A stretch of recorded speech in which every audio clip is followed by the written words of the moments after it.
હું શિવાની આપની સાથે આજે હાજર છું અને હું આવી પહોંચી છું આજે અમદાવાદ પશ્ચિમ લોકસભા બેઠકના એવા મણિનગર મત વિસ્તારમાં। ચલો તેમની પાસેથી જાણીએ કે તેઓ શું કહી રહ્યા છે લોકસભા ચૂંટણી વિશે।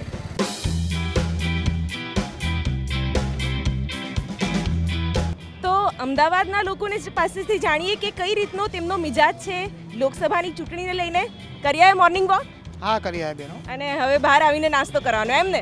ના જ્યુસ ને સૂપ ને એવું પીએ છે। અચ્છા, એટલે હેલ્ધી। હા જી। કેટલું હેલ્ધી એટમોસ્ફિયર લાગે છે પોલિટિક્સમાં? શું કહેશો આજની રાજનીતિ વિશે? આજની રાજનીતિમાં તો એવું કહેવું છે કે આપણા ગુજરાતના લોકલાડીલા નરેન્દ્રભાઈ મોદી બીજી વખત 100% પીએમ બનશે। મારો મત ભારતીય જનતા પાર્ટીને રહેશે। As such as international level, there is no alternative of Narendra Modi. જબરજસ્ત એક્સાઇટમેન્ટ છે, પણ હું કહું છું કે આ એક ગવર્મેન્ટ છે બીજેપીની કે એમણે પબ્લિક જોડેથી લઈને જીએસટી આજે 10-12 લાખનું કલેક્શન થાય છે, એવી જ રીતે ઇન્કમ ટેક્સ, તો એમણે પબ્લિકને આપ્યું છે સુવિધાઓ અને ડેવલપમેન્ટ દેખાય છે પબ્લિકને।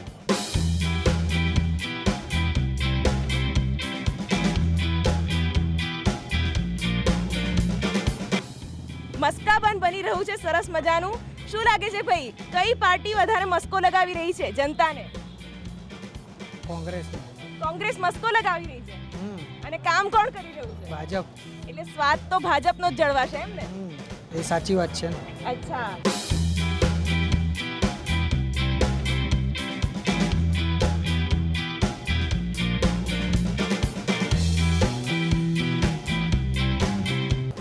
અમદાવાદનો મણિનગર વિસ્તાર કે જે અમદાવાદ પશ્ચિમ લોકસભા બેઠક પર જે મત વિસ્તાર આવે છે અને જે મતદાતાઓનો પ્રભાવ આ બેઠક પર પડવાનો છે, એ મતદારો શું કહી રહ્યા છે તે જાણવા માટે આજે બાઇકર મતવાલી અહીંયા મણિનગર રેલવે સ્ટેશન પહોંચી ગઈ છે।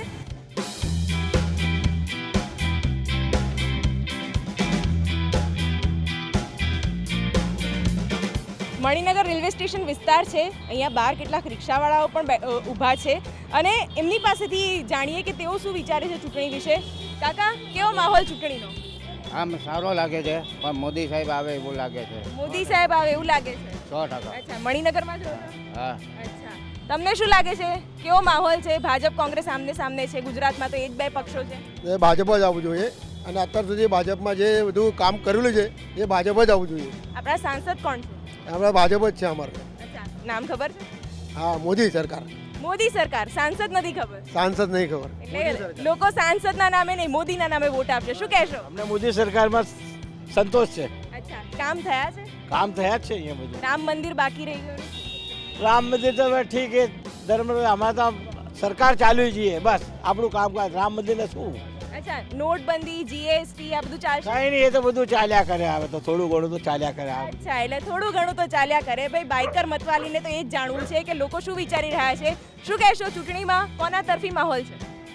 ભાજપ તરફી જ છે, ભાજપને આગળ લાવીશું, ભાજપની જ છે। કોંગ્રેસ કહે છે કે ગરીબોને વાર્ષિક 72,000 રૂપિયા આપીશું। 50 વર્ષના અંદર શું થયું? કશું 55 વર્ષના અંદર કશું નથી થયું। હા, તો પછી અત્યારે કઈ રીતે અમારો વિશ્વાસ રાખી લેવો એકદમ? એટલે લોકોના વિશ્વાસ પર છે આ વખતની ચૂંટણી તો, કારણ કે અત્યારે તો માહોલ એવી રીતનો છે કે ભાજપ કોંગ્રેસ બંને જનતાને કેવી રીતે પોતાના તરફ આકર્ષવી તેમાં પડી ગયા છે, પણ લોકો તો પોતાનો અસંતોષ પણ વ્યક્ત કરી જ રહ્યા છે।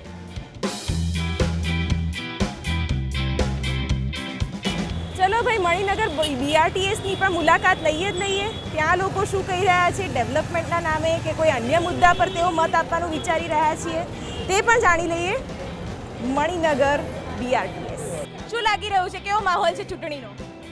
માહોલનો તો ખ્યાલ નહીં, બટ અમારે એ પ્રમાણે ઉત્સાહ, ફર્સ્ટ ટાઈમનો વોટ છે એટલે અમને ઉત્સાહ હોય, બટ એક ટાઈપની અમને વોન્ટ પણ છે અમારું કે જે પણ અમે જે પણ વોટ કરીએ એ વિકાસ કરે અને અમને રોજગાર માટે કંઈ પ્રયત્નો કરે। શું લાગી રહ્યું છે, કોના તરફી માહોલ છે? બીજેપી તરફી જ માહોલ છે, કેમ કે બીજેપી સરકાર, મોદી સરકારના કામ તમે જોઈ શકો, 5 વર્ષમાં એમણે શું સારા એવા કાર્યો કર્યા છે। હાલ તો કંઈ સમજ નથી પડતી કે કયા પ્રકારનો માહોલ છે, એ તો જ્યારે સમય જ એને બતાવશે। અને સરકાર એવી હોવી જોઈએ કે જે દરેકનો વિકાસ થાય।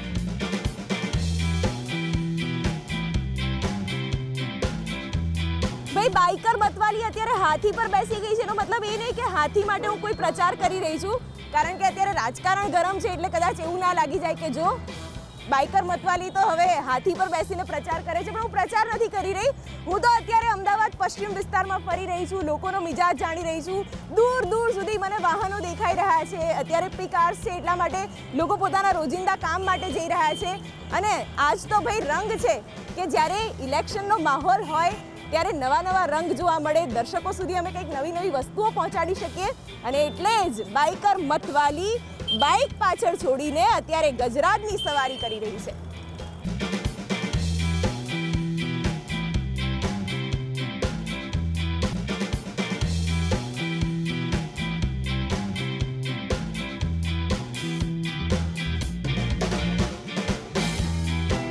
તો અમદાવાદ પશ્ચિમ લોકસભા બેઠકમાં જ આવતો જમાલપુર વિસ્તાર, ત્યાં હું આવી ગઈ છું. જમાલપુર વિસ્તાર કે જ્યાં કોંગ્રેસ આવી ગઈ હતી વિધાનસભા ચૂંટણીમાં, પરંતુ હવે શું લોકસભા ચૂંટણીમાં માહોલ ભાજપ તરફી રહે છે કે કેમ, કે પછી અહીંયાના મતદારો કંઈક અલગ જ વિચારી રહ્યા છે પોતાના મુદ્દાઓ વિશે?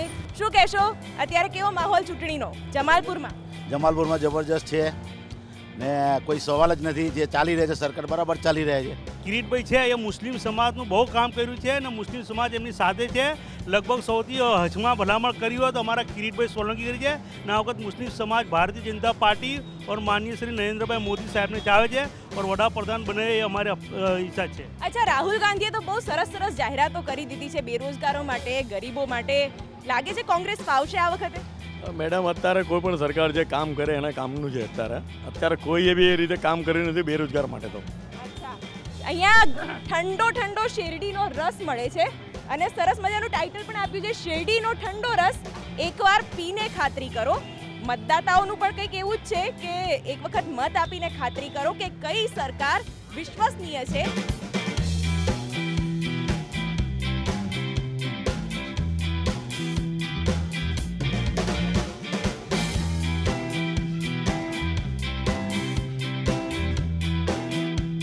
TV9 ગુજરાતીની YouTube ચેનલને સબસ્ક્રાઇબ કરો અને બેલ બટન જરૂરથી દબાવો જેથી દરેક વિડીયોના નોટિફિકેશન તમને મળતા રહે. કિરીટભાઈ, અત્યારે તો તમે એક સુરક્ષિત સવારી પર છો, પણ મોદી સાહેબ કહી રહ્યા છે કે દેશ સુરક્ષિત હાથોમાં છે. શું અમદાવાદ પશ્ચિમ વિસ્તાર સુરક્ષિત હાથોમાં ફરીથી જશે? શ્યોર. મને લાગે છે આ વખતે અગાઉ કરતાં પણ વધારે સરળતાથી, અને પ્રજાનો મૂડ છે, સમગ્ર અમદાવાદનો મૂડ છે. 2014માં તો મોદી લહેર ફળી ગઈ, પણ લાગી રહ્યું છે કે હવે ચોકીદાર વર્સિસ ચોકીદાર ફળશે. મને લાગે છે કે 2014માં મોદી લહેર હતી, 2019માં મોદી સુનામી આવી રહી છે. કિરીટભાઈ, જે રીતે અહીંયા સ્પીડ બ્રેકર આવી રહ્યા છે, 5 વર્ષમાં ક્યાંક બ્રેક લાગી, ક્યાંક સ્પીડ બ્રેકર આવ્યા, એવું ક્યાંય લાગ્યું? મને લાગે છે સ્પીડ બ્રેકર એ તમારી સલામતી માટે હોય છે. It is for your security. અને મને લાગે છે અમુક જગ્યાએ સ્પીડ બ્રેકર હોવા પણ જોઈએ, પરંતુ જે વિકાસની ગતિ છે એ સતત ને સતત ઉપર રહેતી વિકાસની ગતિ છે. ડૉક્ટર કિરીટ સોલંકીએ દર્દીઓને તો ચકાસ્યા, તપાસ્યા, પણ મતદારોનો મિજાજ ચકાસ્યો? મને લાગે છે એક ડૉક્ટર હોવાના નાતે દર્દીને હું ચોક્કસ તપાસું છું, પરંતુ મતદારોને ચકાસવાનું ને તપાસવાનું અગર કોઈ એક પારાશીસી હોય તો મતદારોની સેવા કરવાની છે. કોંગ્રેસનો મેનિફેસ્ટો ક્યાંક સ્ટ્રોંગ થઈ રહ્યો છે, લાગી નથી રહ્યું? એનાથી અમે સહેજ પણ વિચલિત થતા નથી, કારણ કે જ્યારે કોંગ્રેસ એને ખબર પડી છે રાહુલ ગાંધીને કે મારા પગ નીચેથી ધરતી સરી રહી છે, જનાધાર નથી, લોકો નરેન્દ્ર મોદી છે, ત્યારે કોંગ્રેસની હથેળીમાં ચાંદ બતાવવાની હંમેશા પહેલેથી નીતિ રહી છે. રામ મંદિર બાકી રહી ગયું. રામ મંદિર એ અમારા માટે શ્રદ્ધાનો વિષય છે, અને અમે માનીએ છીએ કે ભગવાન રામનો જ્યાં જન્મ થયો ત્યાં ભગવાન રામના માટેનું ભવ્ય મંદિર બનવું જ જોઈએ. આશા રાખીએ કે તમે પણ હવે એ જ આશા સાથે અને એ જ કોન્ફિડન્સ સાથે મતદારોની વચ્ચે જઈ શકો. તો આ તો હતો અમદાવાદ પશ્ચિમ લોકસભા મત વિસ્તારના મતદારોનો મૂડ. સાથે નેતાજી સાથે પણ આપણે વાત કરી, પણ હવે આ બાઇક અહીંયા હું સ્ટોપ નથી કરવાની. આ બાઇકર મતવાલી હવે અન્ય કેટલાક વિસ્તારમાં પહોંચશે, ત્યાંના મતદારોનો શું મૂડ છે તે જાણશે. અત્યારે મને રજા આપશો, હું ચાલી મારી સવારી પર.